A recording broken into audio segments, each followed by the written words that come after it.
Teño que falar da democracia, o déficit democrático e de como este proceso de construción europea, a forma en que se traduce dentro do Estado español, está afectando a democracia tal e como a viñamos entendendo, mesmo na súa versión, como veremos, menos exixente.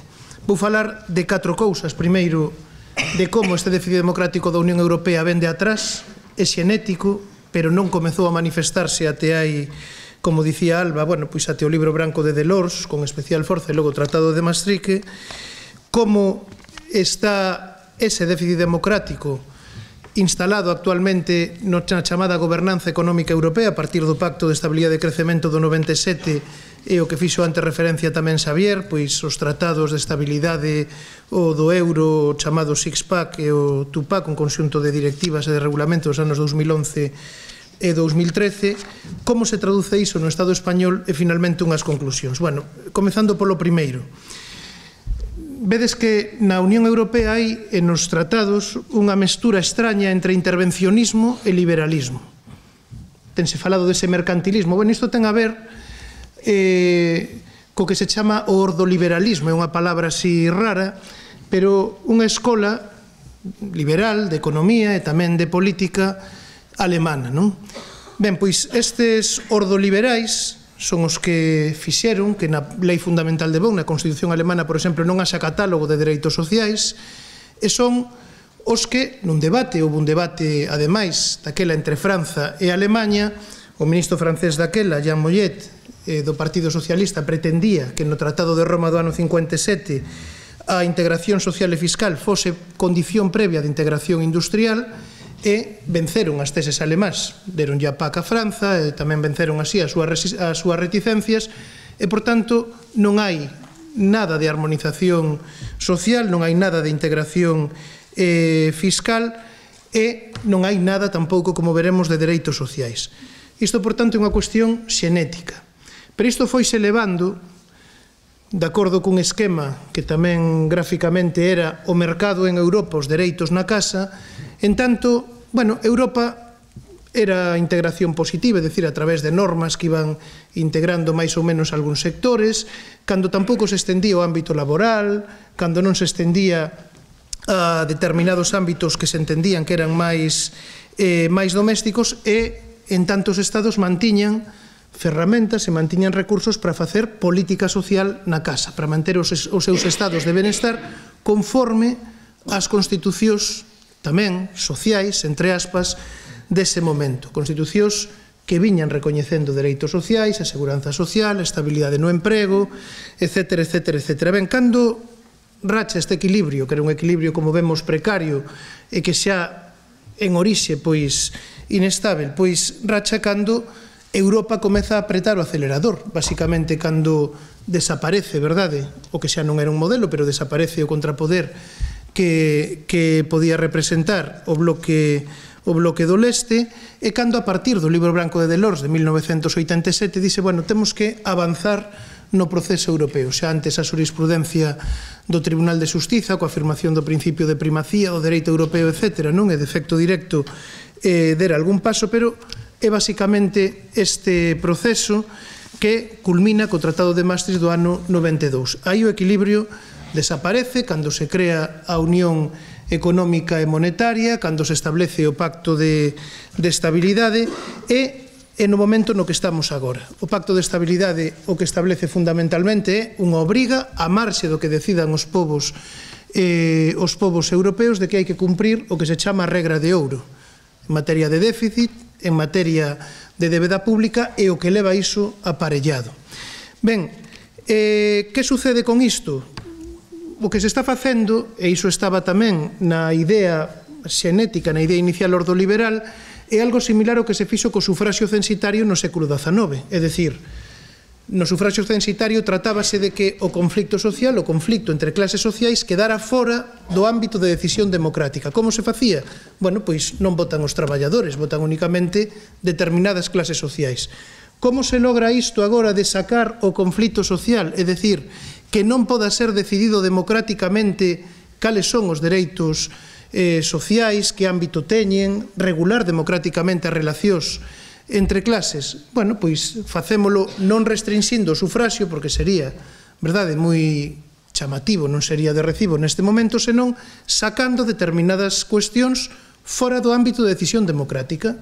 Se opoñemos no artigo 135 da Constitución, dá igual que goberno haxa, dá igual que engañe as eleccións, iso xa non se pode decidir democráticamente. Se opoñemos no Pacto de Estabilidade, xa non se pode decidir democráticamente. E se opoñemos, como hai agora, nun marco, esta chamada gobernanza europea, no que os orzamentos, este foi o primeiro ano no que se aplica o chamado ese paquete dobre do ano 2013, entrou en vigor no ano 2013, xa vistes que antes de aprobar o orzamento, Olalla sabe o ben, o Estado español ten que mandarlle un proxecto a Bruselas.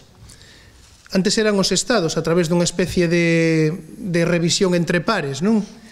Controlándose uns a outros. Agora é directamente a Comisión quen fai un informe sobre o proxecto orzamental antes de que se pode empezar a tramitar no Parlamento español. E lle di por aquí sí, por aquí non. Home, formalmente o que emite son recomendacións, pero xa sabedes que esas recomendacións non se limitan a dar consellos, que teñen unha eficacia que vai máis alá do que vendo que o Tratado de Funcionamento da Unión Europea tería unha recomendación. O seguinte paso deuse nesta cimeira europea de decembro, nos chamados acordos contractuais. Xa hai sindicatos europeos, e creo que aquí debíamos acender a luz vermella, porque a Unión Europea non ten exactamente competencias en materia laboral. Pero nesta cimeira europea de decembro comezase a falar, estáse agora xa traballando niso, nuns contratos, chámase de política económica, en virtude dos cais os Estados asinan un acordo coa Comisión a cambio dunha especie de axuda, non? Económica, en virtude do cal se comprometen a adoptar determinadas medidas no ámbito laboral. Dito de outra maneira, é a normalización dos memorandos de entendimento para Grecia, Portugal, en certo modo tamén no caso español, e a normalización, a súa extensión ao conxunto da Unión Europea, ou como dixo Angela Merkel, pois estender o conxunto da Unión Europea as medidas que en Alemanha tomamos xa, por certo, cun goberno socialdemócrata, non, con Schröder, hai 10 anos, e que tan bon resultado están dando. Isto é do que se está falando neste momento, e máis alá do que se está falando é nun documento da Comisión tamén de finais do ano 2012 de estender o que agora son recomendacións, outorgarlle xa á Comisión poderes directos de rexeitar o orzamento dun Estado membro ou de anular directamente decisións que un Estado membro tome en materia de execución do seu orzamento. Todo isto sen participación ninguna dos povos. Ben, que pasa no Estado español? Pois comentaba antes, comentaba agora Alba, pois que temos un goberno español, o actual e os anteriores, que son os primeiros con Europa. Lembrades aquilo da Constitución Europea, non? O dos primeiros con Europa con tan bon resultado. Bueno, pois non se dedican só a apoiar estas decisións cando se adoptan a nivel europeo, senón que as trasladan entusiásticamente no ámbito interno. Falaba Alba da Lei de Unidade de Mercado. A Lei de Unidade de Mercado vai máis alá do que di a Directiva de Servizos, e como ela dixo, que vai provocar unha carreira de regulador entre as comunidades autónomas. Quen menos regule, isto que me pasei ou que me queda? Quedan 5. Ah, vale. Entón sobra. Unha carreira, falábamos antes do dumping, pois agora haberá dumping tamén, porque fixadevos o que di o artigo 19. Di, desde o momento en que un operador económico estea legalmente establecido nun lugar do territorio español, poderá exercer a súa actividade económica en todo o territorio, mediante o establecemento físico ou sen el. É dicir, eu domicilio a miña empresa en Murcia, e non teño por que ter ali unha oficina, sempre que cumpre os requisitos de acceso á actividade no lugar de orixe, e engade, mesmo cando a actividade económica non estea sometida a requisitos nese lugar. Pois podemos ter aquí en Galiza unha legislación ambiental de protección dos consumidores moi exixente, que se en Murcia non hai ningunha, eu monto a miña empresa en Murcia, a min esa normativa galega pois a paso, vale, polo arco do triunfo. De acordo? Xa vos imaginades o que provoca isto. Ese mesmo artigo, no seu apartado terceiro, estende este mesmo principio do lugar de orixe, ou da comunidade autónoma de orixe, neste caso non só as actividades económicas, senón tamén os produtos, non? Cando di que conforme a normativa do lugar, bueno, o libre exercicio de calquera actividade. Outro exemplo, pois temos outro, bueno, por certo, Eu vendo, resulta que esta lei de unidade de mercado establece tamén a desprotección absoluta dos consumidores, pero introduce un mecanismo de protección dos operadores de servizos, un mecanismo que lle permite suspender normativa autonómica, acceder a través dun procedimento especial a resolver eses conflictos, a xurisdicción, etc. De onde está tomado este mecanismo e este principio de lugar de orixe? Pois de algo que se referiu antes tamén Xavier Vence, que é ese tratado que están negociando a Unión Europea e Estados Unidos. Porque nese tratado establecese precisamente un instrumento de resolución de controversias entre investidores e Estados, o mesmo que no caso español, e establecese tamén o principio de mutuo recoñecemento, o cal, como en xeral a normativa estadounidense é menos exixente polo de agora, non? Que a europea, pois en materia ambiental, de protección dos consumidores, etc., pois teremos, ese é o modelo que se está aplicando dentro do Estado español e que neste momento non sería exixido polas directivas. Pero falábamos de democracia. Claro, o modelo da gobernanza económica europea aplícase dentro do Estado español polo artigo 135 e a Lei Orgánica 2/2012 que o desenvolve, a Lei de Estabilidade Orzamental, que o Laia tamén coñece ben, porque opúsose a ela, non? Que fai esta Lei de Estabilidade Orzamental? Establece tamén as regras, os límites de déficit e débeda para cada comunidade autónoma, pero agora quen os fixo unilateralmente é o Estado. Na Lei de Aznar do ano 2002 aínda se permitía que fora o Consello de Política Fiscal e Financeira quen aprobase eses límites, agora é o Estado quen o fixa unilateralmente e tamén encoméndalle en exclusiva ao Estado pois o control do cumprimento deses límites. Como? Pois a través de ferramentas preventivas e represivas.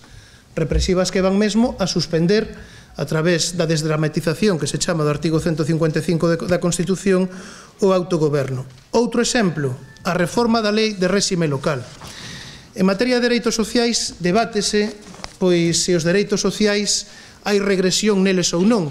Isto xa parece algo, en fin, de outros tempos, non?